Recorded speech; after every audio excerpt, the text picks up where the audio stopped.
Let's get to some breaking news in the entertainment world. The nominees for the 82nd Annual Golden Globe Awards were just announced. Let's take a listen to some of the names. The nominees for Best Performance by a Male Actor in a Motion Picture, Musical, or Comedy are Jesse Eisenberg, A Real Pain; Hugh Grant, Heretic; Gabriel LaBelle, Saturday Night;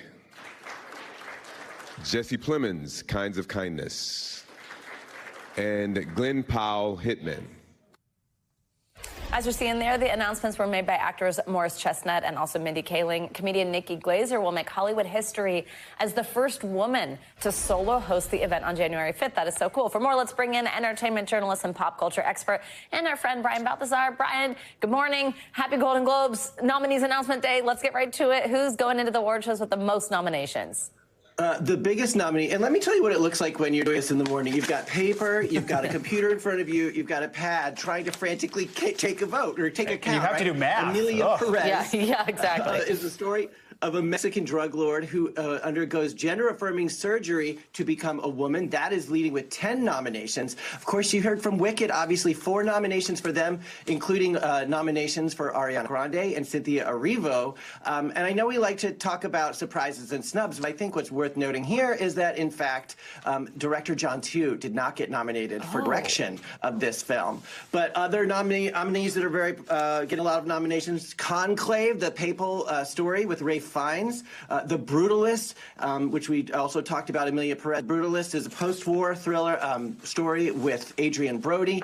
A lot of popular dramas, then some of the familiar faces like Hacks in television series with Hannah Einbender and Jean Smart, both receiving nominees. I'm kind of spouting all this because all the information is coming in. I should probably let you talk, but the short answer to your question is Amelia Perez received the most nominations with 10. We should remind folks the Golden Globes is sort of like everything because in the movies they divvy it up between dramas and then the comedy musical, which is usually not a comedy or a musical, and then you also have the television categories, and those are divvied up into dramas and comedies. Yeah, this is the one where you get to see everything. Yeah. Everything is there, so that's why there's so much being thrown at Brian right now.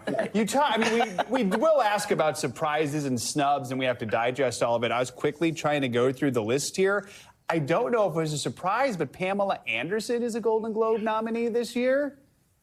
Yes, no, I mean, some people probably will consider it a surprise. This is for The Last Showgirl, but in fact, we've been seeing a lot of her lately, and we've been getting a lot of hype about this film, and this being Pamela Anderson's chance to really be her true, authentic self. We've seen her on red carpets doing that in the form of not wearing makeup on red carpets, but really, she's kind of been reborn as an actress as well, and this is going to be a breakout film. We're only beginning to hear the critical acclaim for her performance in this movie. Brian, we mentioned the host, Nikki Glaser. Last year's host, it was Joe Coy.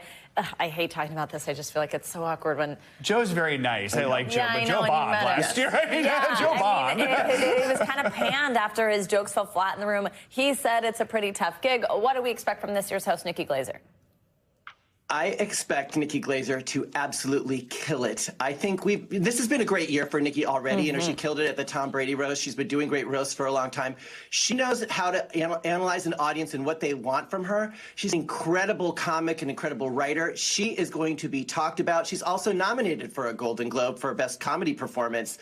Prepare yourself. Watch this space. Nikki Glaser is going to kill it and be even bigger after this. So when it comes to the movies, often the Golden Globes can be a predictor of what we see with the Oscars. Sometimes it's not. Sometimes the Hollywood foreign press goes on its own little tangent and doesn't really go the same path as everyone else. But do we have an idea right now when it comes to the top movies, what the Oscar frontrunners really are right now? What are the ones that could win the Globes and then could go on to get nominated and be the frontrunners for the Oscars? I do think so. I think we'll probably see affirmation in the form of The Substance with Demi Moore, who, by the way, is also nominated for a Golden Globe. Conclave, absolutely. Brutalist, and they're all going to be up there. These are incredible dramas. It remains to be seen whether The Last Showgirl will go up there and Pamela Anderson will be among those.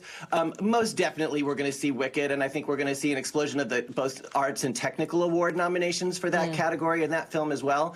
I think this is a pretty good barometer, and I do do think the Golden Globes nominations and the voters are a little bit more on warning now, since in previous years the Golden Globes had their ups and downs. So I think they're a little bit more cognizant of that. But also they have a great selection of dramatic films to choose from, too.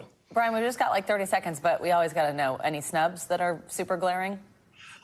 I think the biggest one is John Chu, really. I think John Chu not getting nominated for director, and we're going to all read through all of these very quickly now, and you're going to see more of it, but that's the biggest surprise to me, yeah. And it's going to be a star-studded event. You just look at some of the names we're already seeing. Nicole Kidman's nominated, Angelina Jolie's nominated, so it's going to be an A-list event, which certainly the producers of the show will be happy with. Brian, thank you so much. Good to see you. Thanks for watching. Stay updated about breaking news and top stories on the NBC News app or follow us on social media.